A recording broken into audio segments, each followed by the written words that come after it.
سچا عاشق اپنے دل کے درد سے ثابت ہوتا ہے دل کی بیماری جیسی کوئی بیماری نہیں ہے۔ اللہ تعالیٰ کی طرف سے مصائب تنبیہ کے لیے آتے ہیں، یہ عین رحمت ہوتے ہیں تاکہ تجھے غفلت سے بیداری حاصل ہو۔ انسان کو اپنے عیوب پر نظر رکھنی چاہیے ورنہ اس کی نیکیوں کو نظر بد لگ جائے گی۔ اپنی زندگی اس کے حوالے کر دو جس کا پہلے ہی تمہاری سانسوں اور لمحوں پر اختیار ہے۔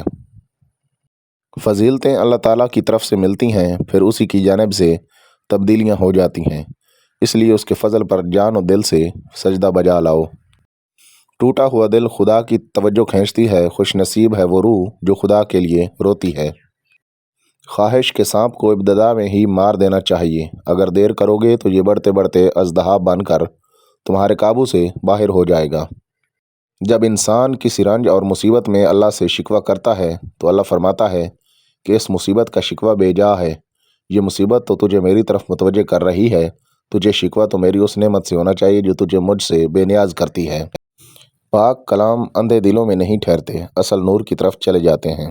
انسان کا جسم اس کا فرعون ہے، وہ باہر بھاگا پھرتا ہے کہ دشمن کہاں ہے، اور نفس جسم کے گھر میں نازوں پر پل رہا ہے۔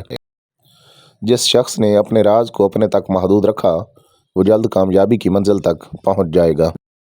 اگر میرا علم مجھے انسان سے محبت کرنا نہیں سکھاتا تو ایک جاہل مجھ سے 1000 درجہ بہتر ہے۔ حضور اکرم صلی اللہ علیہ وآلہ وسلم کی محبت میں اگر جان بھی چلی جائے تو یہ گھاٹے کا سودا نہیں ہے۔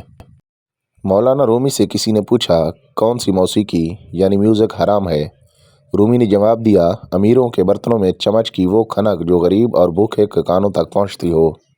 خاموشی سمندر ہے اور گفتگو نہر کی طرح ہے، تجھے سمندر تلاش کر رہا ہے، تو نہر کی تلاش نہ کر۔ انسان کو خدا نے بہترین سانچے میں ڈال کر پیدا کیا ہے، جنتی اور جہنمی وہ بعد میں بنتا ہے۔ اے لوگو، بہت سے شیطان خصلت صوفیوں کی شکل میں موجود ہیں، اس لیے بیت میں ہرگز جلدی نہ کرو۔ محبت کے بغیر ہر موسیقی شور ہے، ہر رقص محض پاگل پن ہے، سب عبادتیں بوجھ ہیں۔ اگر تو بیکار پتھر ہے تو کسی صاحب علم کے پاس بیٹھ، گوہر بن جائے گا۔ جو خدا سے ڈرتا ہے اور تقوی اختیار کرتا ہے اس سے جن اور انسان سب ڈرتے ہیں، اور جو بھی اس کی طرف دیکھے گا اس پر اس مرد حق کی ہیبت غالب ہو جائے گی۔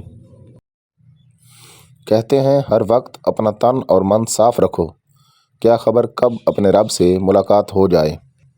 اگر آنکھ کی بینائی ختم ہو جائے تو انسان رات اور دن میں فرق نہیں کر سکتا، اسی طرح اگر انسان دل کا اندھا ہو جائے تو وہ حق اور باطل میں فرق نہیں کر سکتا۔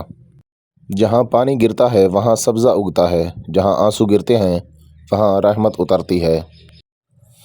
جب تک دل ٹوٹے گا نہیں، دل میں روشنی کیسے داخل ہوگی؟ صرف پیسہ ہی رزق نہیں بلکہ عقل، ادب، چہرہ، اولاد، علم بھی رزق ہیں، اور اس سے بڑی بات کہ بہترین دوست بھی رزق میں شامل ہے۔ ہم ایسے منافق لوگ ہیں کہ کسی کی تکلیف کو اس کے گناہوں کی سزا سمجھتے ہیں اور اپنی تکلیف کو آزمائش۔ اسلام میں محبت کرنا گناہ نہیں، جس سے محبت کرو اس سے نکاح بھی کرو۔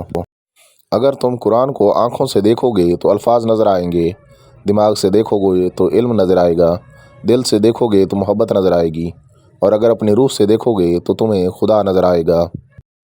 اللہ والوں کی باتیں سکون قلب عطا کرتی ہیں اور اہل ظاہر کی باتیں دل میں انتشار اور بے اطمینانی پیدا کرتی ہیں۔ برداشت کے کانوں سے سنو، رحم کی آنکھوں سے دیکھو اور محبت کی زبان سے بات کرو۔